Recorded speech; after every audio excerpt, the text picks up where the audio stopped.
Queridos camaradas, los próximos días 24 y 25 de junio, los gobiernos de la OTAN se van a reunir en La Haya para aprobar un aumento del gasto militar hasta el 5% del Producto Interior Bruto de cada país.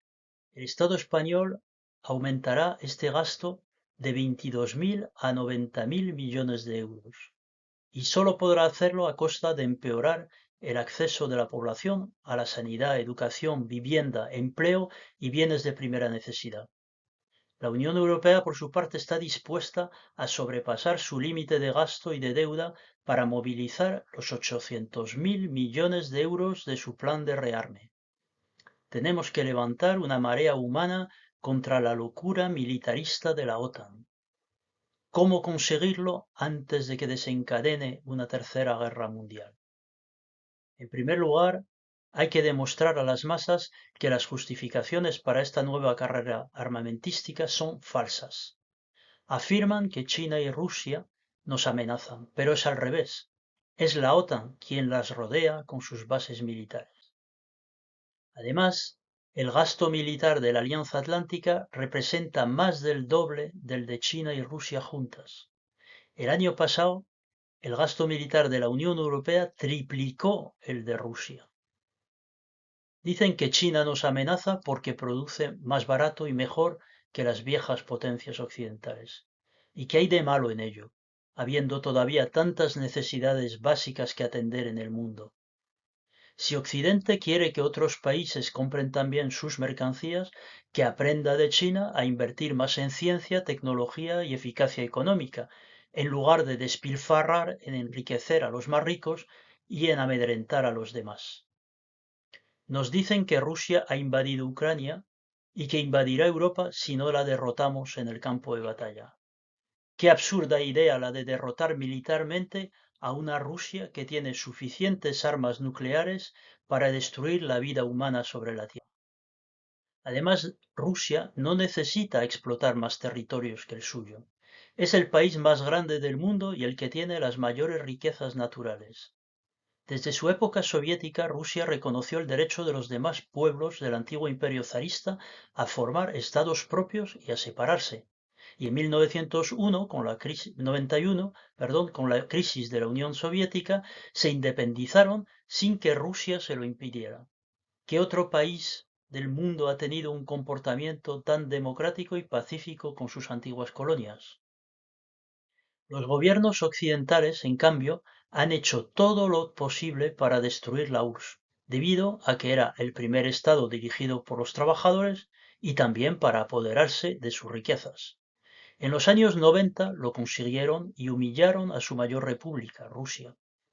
Con la explotación de los trabajadores del este y del oeste, financiaron la carrera armamentística, la corrupción de dirigentes orientales, la infiltración de agentes de influencia y el armamento de grupos violentos partidarios de la OTAN. Prometieron a Gorbachov que la Alianza Atlántica no se ampliaría más allá de Alemania, pero la llevaron hasta las mismas fronteras de Rusia. En 2014 impusieron en Ucrania un régimen títere para convertir este territorio en una base militar de agresión contra Rusia.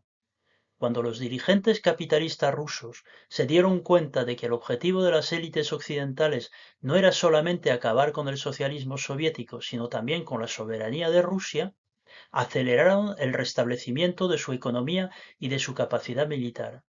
Hace tan solo 3 años que se vieron en la capacidad y en la necesidad imperiosa también de enfrentarse al militarismo neonazi de Kiev manejado por la OTAN.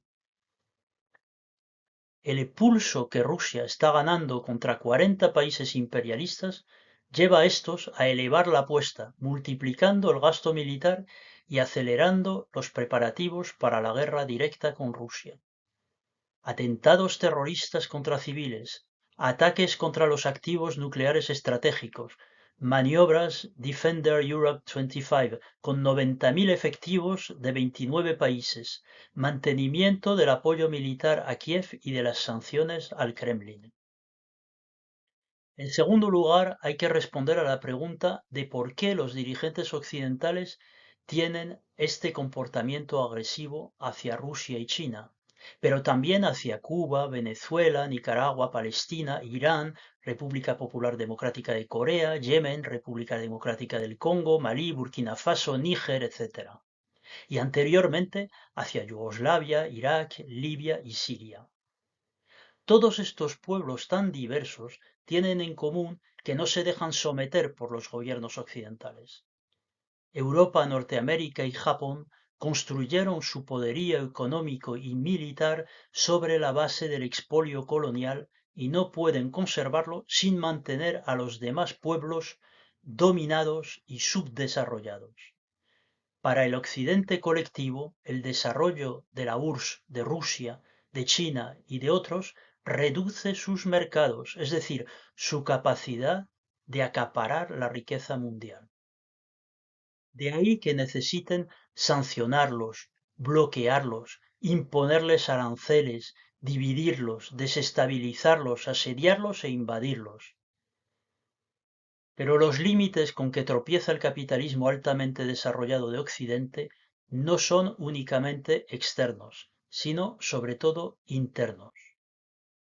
Desde hace más de un siglo lo dominan gigantescos monopolios que además de oprimir al proletariado y a las demás clases populares, también oprimen el propio mecanismo económico con su afán de superganancias a toda costa. Actualmente, los tres gigantes financieros, BlackRock, Vanguard, State Street, los Big Three, controlan una suma de activos equivalente al Producto Interior Bruto de Estados Unidos y China juntos, así como el 88% de las 500 mayores empresas norteamericanas. A este capitalismo monopolista financiero le costó 2 guerras mundiales salir de su primer colapso y desde los años 70 ha vuelto a atascarse. A corto plazo, la creciente inversión pública en armamento proporcionará enormes beneficios a las corporaciones capitalistas, pero a largo plazo aumentará la desigualdad y la inestabilidad social en todos los países que sigan este camino, y la economía se estancará todavía más. Por esta razón, los grandes capitalistas occidentales necesitan vencer y conquistar a Rusia y a China para satisfacer sus intereses. Además, esperan conseguirlo aumentando la presión contra ellas, como lo hicieron exitosamente contra la Unión Soviética. En conclusión, el régimen político y económico imperialista de Occidente lleva al mundo hacia más desigualdad, opresión, inestabilidad y guerra, a pesar de que la tecnología moderna ya permite asegurar una vida cada vez más próspera para todos los seres humanos.